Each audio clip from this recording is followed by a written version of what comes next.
I wanted this evening to be more me answering your questions and concerns, rather than me just talking about rabbiting on about different things in hunting. I kind of put a format together that go through certain things that are important to me on a day's hunting, and hopefully that will spark some questions you have, and we'll do that maybe at the end, and then I'll go through the calls and that afterwards. I just want you guys to get some understanding of what I do, what Niall does, or any staff, hunting staff, on any day's hunting, so that it would become more enjoyable for you guys, that you'd have a little bit more knowledge, and it wouldn't be just about you riding your horse. It would be, that you'd be able to understand a little bit more about what happens out hunting. So, feel free to stop me and ask questions at any time. I kind of went through a day's hunting with a few notes, starting with how I draw a cover, and then what happens when we get running. Excuse me, I gave up cigarettes, so my throat is. Yeah. We're proud of you, Ivan. What would happen at a check, and what I'd look for. And then I kind of put down some things that you can do to help us, and then the things that you're already good at, and I'd like to comment on. And little things to do with certain instances. So if I start by drawing a cover, in the direction, there's lots of things that come into my mind on a day's hunting, but number one, it would be the direction we're going to draw for that day. And there's a lot of influences there. One would be what way I would like the direction to go and end up, what landowners we would cover on that day, and where we are next week and the week after, how that might interfere with each other. And then it would be the direction of the wind. I would always like to draw into the wind because the scent is coming back at the hounds. The fox won't smell us until we're a little bit closer, gives us more of a chance. So the direction of the wind will come into it. That doesn't always mean that I can draw into the wind. Sometimes we'll draw with the wind. But where we found the litters of cubs in the cubbing season, because it changes every year, I've noticed a pattern where we might find a litter on, say, the west side of the cover, and the next year we'll move them to the east side, or 200 or 300 yards, but she'll move the holes. And they all run differently. You might have seen a pattern this year that we seem to run in the same places the whole time. Those cubs, as we start to hunt them, they seem to run they have their route, unless you get very close and put them under pressure where they get confused, they have a route that they run. And it seems to be, this year will be all the same, and next year will be totally different, even from the same covers. So I'm starting at this time in the season, I start to see a pattern that I can pretty much tell which way we're going to be going when we're on a particular fox. I won't be able to pick out and recognize the fox, but I get a feel for, well, yeah, we've run this one before, and the last time he took us to X, Y, and Z. And you learn that in the cubbing.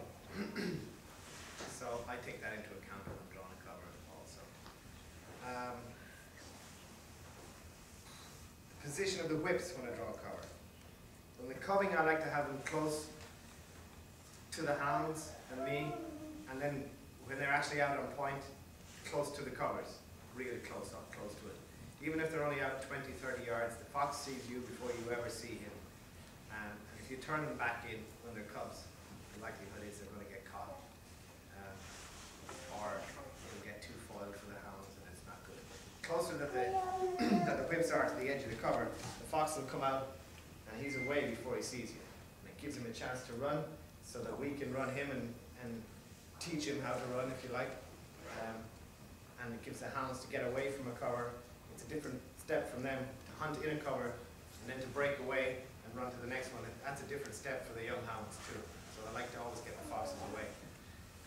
So the position of the whips and the field members is very important in the cubbing season.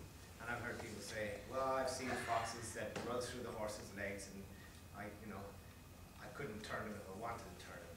It's different when they're under pressure later in the season and you're running them. It's totally different from turning them when they're cubs. So I like to have the whips close. I don't like any hollering in the cubbing season because it doesn't do any good to the hounds. They start to anticipate a holler, and they work hard enough for a cover, searching, they're waiting for someone to say it went here. So I'll just run through the cover, and somebody's going to holler at the other end, and we're going to have a good old run. I like them to work at it. So you can let me know that the fox has gone away, but for the most part, we'd like to let the hounds work it out and run it themselves in the covered season. Hollers are more important later on in the season when foxes are a little bit fewer and far between, and you know, in order to have a run, we'd like to know that one went somewhere rather than letting the hounds do all the work. Later in the season, the whips, when I'm drawing a cover, they'll go on a little further, out further in front of me, and they'll be looking for foxes and anticipating roads when we do get running, and seeing foxes away, and giving information. So later in the season, as we're up and running, the foxes are used to being run. It's more important that they're a little bit more distant. The young hounds are not a problem. I don't need them so close to correct splits or run a deer or any kind of things. They're pretty much broken, so the whips can move on a bit. So, for the most part, that's what I take into account, draw the cover. Any questions on that? Yes. You keep referring to the cubs, but each year there's some veteran foxes still out there. How does their behavior influence the cubs? What's the difference when we're chasing an older fox? Okay. The older foxes usually get up and go straight away, and they'll hear us. This time of year I've seen a pattern where they're up and gone earlier. They'll hear us at the meet and be gone. I'll see old lines until we jump one. And you'll see the hounds that haven't got enough scent to speak, but they're busy, and I'll be able to tell there was one here half an hour ago. He must have heard us at the meet, and he's up and gone, or gone to ground. They've cold marked recently, which is not even hunted a fox, but start to mark in earth. So they've been sitting outside and duck straight in when they hear us coming. So they've cold marked that. The older fox will give you a better run. The cubs, for the most part, don't want to leave home until we run them a few times. They're sticking close. They're teenagers. They're sticking close to the mother in the area that they know. And once we start to disperse them and force them to go out on their own a little, along with the mother, but the hunting too, they start to hunt a little better. But at the start, they'll twist and turn and try everything but to leave that cover. So you'll notice earlier on in the season, God, we're still going round and round this same damn cover. He doesn't want to go anywhere. I have no idea what's out there.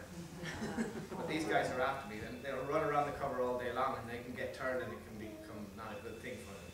So what we're trying to do is get them away, teach them to run, and not be so panicked about it. I mean, they could go to ground 50 times in a half a mile, groundhog holes and everything. They don't. I personally think they enjoy it.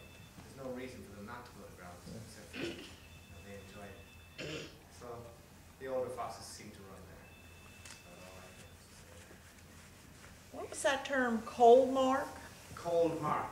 What's that mean? You know when we put a fox to ground, Right. and I get off and they're marking, you'll hear them, they go from speaking, which their voice is more musical when they're running, to actually barking like a dog, and they're marking the earth. They're all at the hole, and they're barking at it, and they're chewing at it and digging, and that's their nature. And that's marking. I can tell the difference if I can't even see that they're put to the ground, because I can hear they're marking. They're barking like a regular house dog, and they're marking the earth. So cold marking is where I can hear them doing that, but we haven't had a run. So they're just going through a cover and all of a sudden start to mark. Well, we haven't run to that earth. They're just cold marking that earth. They're marking without having run the fox. They know it's in there, or it might have gone 10 feet and ducked in. Thank you. All right, no more questions about I drawing? got one. Yeah. Is it frustrating for the hounds when you put a fox to the ground and they haven't had a chase? I mean, is that why you get off your horse? I get off my horse. I would never get off for a cold marking. Oh. Yeah, I would never do that because we haven't run it. Mm-hmm. If they're just marking in there, I'll call on the horn and the whip some to just put them on. Mm-hmm. There's no point marking it if we haven't run it. Right. So do you get off your horse to praise them, or? I get off my horse when we do put a fox to ground after we've run it. Right. That's to praise them. Yeah. And excite them. And the more excited I can get them at the hole, because we don't, in this country, we don't dig out foxes or do any of that, or bolt.